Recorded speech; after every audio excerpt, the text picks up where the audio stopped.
Bonjour Stanislas. Bonjour Pascal. Alors tu vas nous parler aujourd'hui des nouveautés du cluster de fichiers de Windows Server 2012 R2 et je crois principalement dans deux scénarios bien précis, à savoir Hyper-V et la dernière version du SQL Server. Tout à fait Pascal. Alors, tout d'abord, peut-être rappeler un petit peu ce que c'est qu'un Scaled File Server, un SOFS. C'est un cluster de fichiers de type actif, actif, actif, actif. C'est-à-dire qu'à un instant T, tous les nœuds du cluster en fait vont répondre en fait au service serveur de fichiers. Donc ils seront accessibles par les différents clients à l'extérieur. Clients qui pourront être soit des serveurs SQL Server, soit des serveurs Hyper-V. Donc ça c'est la grosse différence entre un Scaled File Server et un cluster de fichiers tel qu'on le connaît depuis les origines du cluster.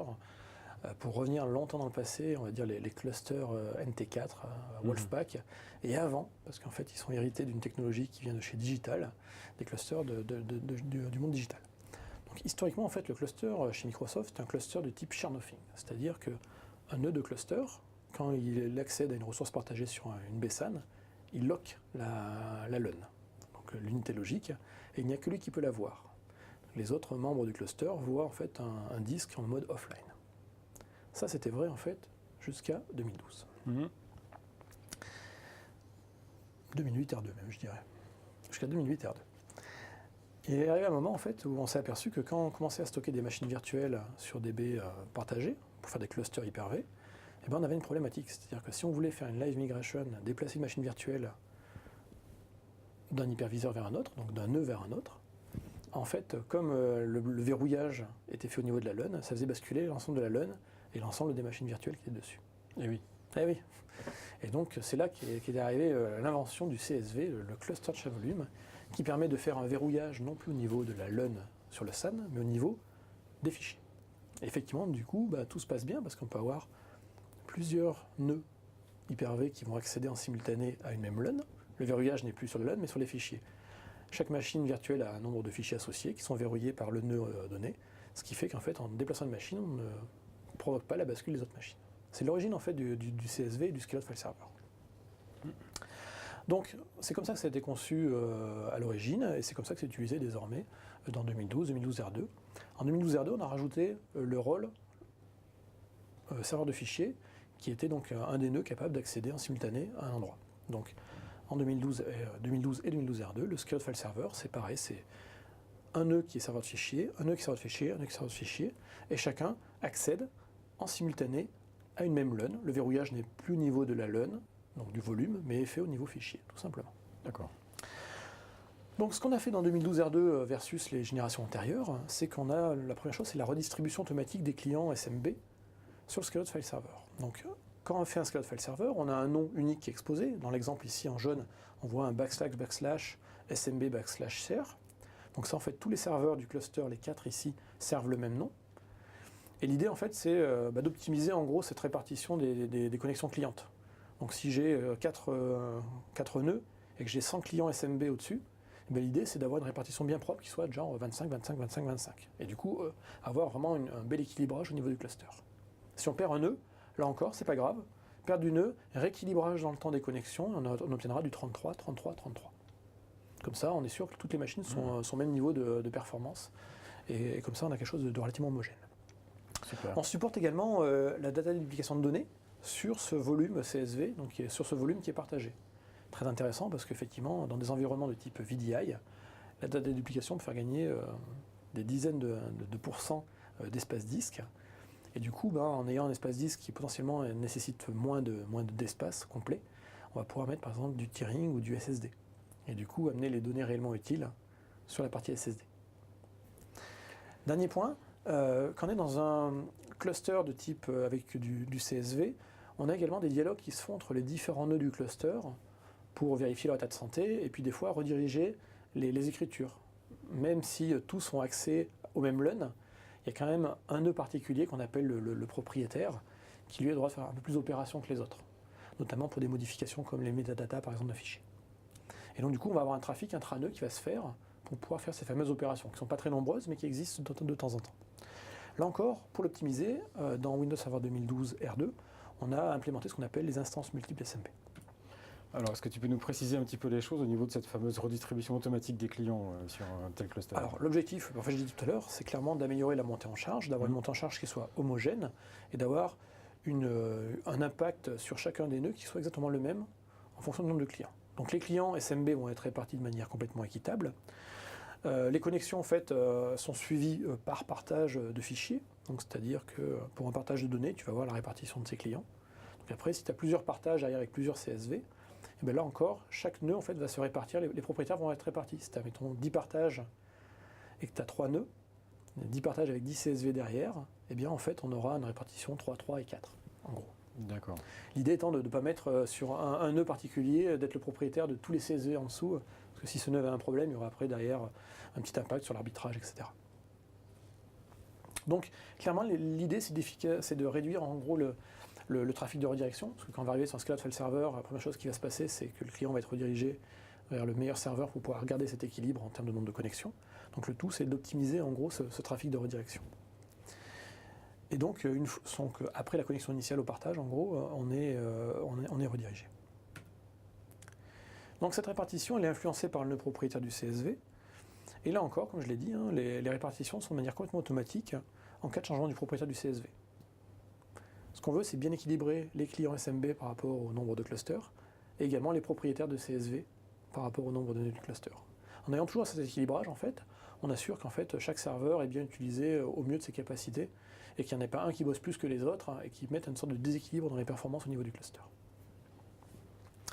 La bonne nouvelle, c'est qu'il n'y a strictement aucune configuration à faire, tout est configuré comme ça, et c'est le comportement par défaut. Donc ça, c'est plutôt la bonne nouvelle. Donc est-ce qu'on peut maintenant faire de la data déduplication, donc cette nouvelle fonctionnalité qui est maintenant compatible avec des scénarios complexes comme le VDI, oui, sur des tels scale-out sur ce type d'infrastructure, tout à fait en fait. Donc il faut imaginer que tu vas avoir un certain nombre de serveurs physiques qui vont être les serveurs Hyper-V, qui vont servir ces machines VDI, donc des machines de type machine virtuelle qui exécutent un OS poste de travail, Windows 7 Entreprise, Windows 8, Windows 8.1 Entreprise. Et effectivement, il y a des grandes chances que les masters de ces différents OS VDI soient les mêmes. Donc, quand on va donner des postes dits personnels, c'est-à-dire une machine virtuelle par utilisateur et une machine distincte, comme si tu donnais un disque dur, un PC à quelqu'un, ça prend de l'espace. Mais les masters, entre guillemets, la base, elle est toujours la même pour tout le monde. Et c'est là que la data duplication prend toute sa valeur, parce que si on a 100 PC de type personnel, on va dire qu'un OS installé avec quelques applicatifs, on est entre 10 et 15 gigas, on pourrait se dire 100 machines x 10 à 15 gigas, ça fait un gros volume. Mais avec la data déduplication, finalement, on a ces 10 à 15 gigas qui sont quasiment les mêmes, 10-15 gigas qui sont les mêmes par machine. On peut dire qu'il n'y a que les fichiers d'utilisateurs qui diffèrent. C'est quasiment ça qui va se passer en fait, via le mécanisme de la data déduplication en fait. Et du coup, on va avoir une réelle optimisation. La beauté de la chose, c'est que donc on supporte ça sur les CSV. Donc on va pouvoir avoir du coup des serveurs Hyper-V qui vont se connecter à un partage de fichiers avec des nœuds qui sont actifs, donc un scale file server. Et c'est ce scale file server en fait qui sera configuré sur un CSV sur base de storage space, par exemple, avec derrière effectivement du storage tiering et la data dedup. On commence à des choses assez sympathiques. Donc encore une troisième fonctionnalité donc pour la montée en charge de ces fameux scale-out file server. Oui. C'est en fait de séparer les instances SMB. Donc par défaut, on est d'accord qu'on est dans ce comportement-là. Les serveurs Hyper-V ont un client SMB qui se connecte à une instance serveur de SMB, mais sur le partage de fichiers. Et quand les différents nœuds se parlent entre eux pour des communications intra-cluster, eh bien en fait, ils utilisent en fait, également du SMB. Mais ils ne vont pas utiliser le même composant serveur SMB pour se parler entre eux. Ils vont avoir une instance particulière qui est dédiée à leur communication intra-serveur. Donc c'est-à-dire qu'on ne mixe pas en fait la partie SMB entre, on va dire, l'usage, qui sont les hyperviseurs ou les bases de données SQL, et le serveur de fichiers, avec les communications intra-fichiers. Les communications intra-nœuds du cluster se font par une autre instance, donc une autre implémentation entre guillemets de SMB, qui est vraiment destinée uniquement à ces communications intra-nœuds. Là encore, on parle principalement de métadonnées de trafic redirigé. D'accord. Pour ceux qui ont un petit peu gratté sur le CSV, imagine qu'un de tes nœuds en fait, n'est plus la carte réseau qui permette ou la connectique SAS vers la baie de stockage qui est une panne. En fait, le CSV mécaniquement a des mécaniques de redirection qui permettent de dire quand ça passe pas par un chemin, on passe par l'autre. Donc on peut passer par notre carte réseau et parler à un autre nœud du cluster qui lui a bien accès à la baie. Et en fait, du coup, ça fait un trafic. Et ce trafic, potentiellement, il pourra impacter le trafic des clients. Et c'est pour ça qu'on a fait une instance particulière, en fait, pour optimiser, en fait, ces communications entre nœuds de cluster, tout simplement. D'accord. Bon, ben, il ne reste plus qu'à regarder dans la pratique comment ça peut se passer. Alors, dans la pratique, la démo va être relativement simple. Je vais te proposer d'aller faire un petit tour sur un cluster, qui est ici. Donc, ici, en fait, j'ai deux clusters même dans cet environnement. Un premier cluster qui est composé du nœud R2-1 et R2-2. Ça, c'est mon premier cluster. Et le deuxième cluster, c'est R2-11 et R2-21. Quand je vais dans ma console de cluster, déjà une des premières choses, c'est que désormais, on a une sorte de dashboard ici qui permet de voir un petit peu l'état du cluster, s'il y a eu des problèmes dans les 24 dernières heures, par exemple. Donc là, je vois que j'ai eu des petits soucis ici. C'est pas très grave.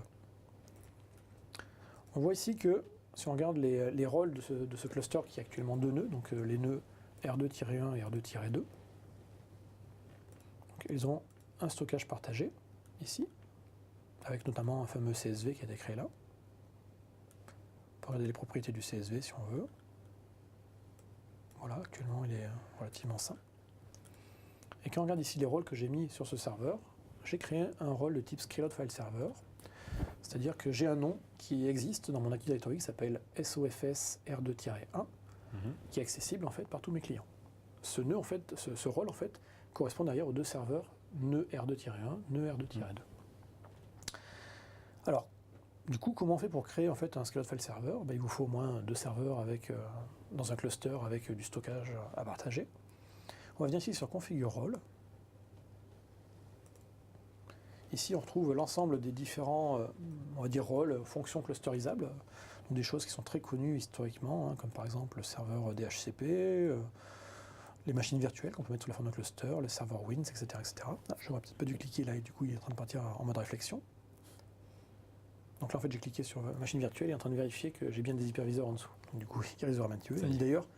Il me dit avant de vouloir virtualiser une machine virtuelle, il faut peut-être que tu aies le rôle cluster, le rôle Hyper-V installé sur les différents nœuds de ton cluster. Ce qui n'est pas faux. Ce qui n'est pas faux. Donc, moi, je vais venir prendre ici le file server. Donc, tu vois, là, il prend un certain temps. Il est en train de vérifier, en fait, sur mes différents nœuds, que j'ai bien le rôle serveur de fichiers qui est installé. D'accord. Donc, je l'ai fait, moi. Donc, du coup, ça passe, tu vois, là. Il me propose le next. Et c'est ici, en fait, où j'ai le choix entre deux options. Soit je crée un cluster de fichiers traditionnel, c'est-à-dire avec un nœud actif et les autres nœuds sont inactifs. Et donc le nœud et le maître accèdent à une LUN ou un espace, un volume sur la BSAN qui lock en fait. Mais du coup là, on n'a pas de montant en charge, on n'a qu'une machine qui répond à ce rôle-là. Tout à fait. Mais ça, c'est suffisamment assez intéressant effectivement, pour des clients derrière traditionnels, type PC, poste client, etc. Maintenant, quand on va avoir des hyperviseurs ou des bases de données SQL Server, il faut que ce soit haute tolérance de panne et capable de monter en charge. Et c'est là où on prend la deuxième option, qui est d'ailleurs réservée plutôt effectivement à des scénarios bien précis, en gros Hyper-V et SQL Server. Et là, quand on va être en Scale-out File Server, donc là on est for Application Data, et bien du coup on va avoir tous les nœuds, donc là ici j'en ai deux, qui vont être en fait en mode actif-actif, et qui vont répondre à un nom générique commun qu'on va définir ici. Donc on va l'appeler Scale-out File Server R2-1 ou -2 par exemple, j'en ai déjà un. Donc là c'est un nom de BIOS, tu vois, tout à fait classique. Ce qui va se passer, c'est que en fait l'assistant, donc là il me dit vous êtes prêt à configurer la haute disponibilité du rôle serveur de fichiers. On me précise donc le nom de la machine. L'assistant, si je crée sur Next, va venir me créer un objet en fait dans l'Active Directory de type ordinateur qui aura ce nom-là. Donc du coup créé dans le DNS également. Donc la résolution de nom sera faite de manière naturellement.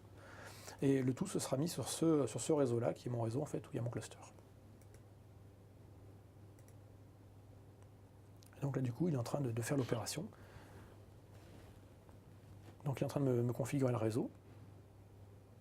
Elle me dit voilà, la haute disponibilité a été correctement configurée pour ce rôle-là. Donc là, j'ai un petit warning. Visiblement, j'ai mal configuré mon deuxième nœud, c'est pas très grave. Mais par contre, il faudra que je le fasse, donc là, c'est un mauvais exemple. Et simplement ici, en cliquant sur Finish, effectivement, j'ai mon Scale-out File Server qui a été créé désormais. Mes clients peuvent se connecter sur //SOFS-R2-2. Et du coup, ils arriveront indépendamment sur un des deux nœuds Et au fur et à mesure que j'aurai des clients, ils s'équilibreront chacun sur le bon, tout simplement. Et donc si on ajoute des nœuds à ce cluster, on ajoute de la performance, on monte en charge. On monte en charge, très simplement. Et voilà, que dire de plus sur le SQL Server, si ce n'est que c'est plutôt pas mal. Et dans les rôles Hyper-V et les rôles SQL Server, alors SQL Server 2014 et je crois la version antérieure, eh bien, ça apporte des fonctionnalités assez intéressantes qui peuvent revenir potentiellement moins cher d'ailleurs qu'un attachement SAN direct. Bien, merci Stanislas pour ces explications et Merci cette démo. Pascal. Et à bientôt.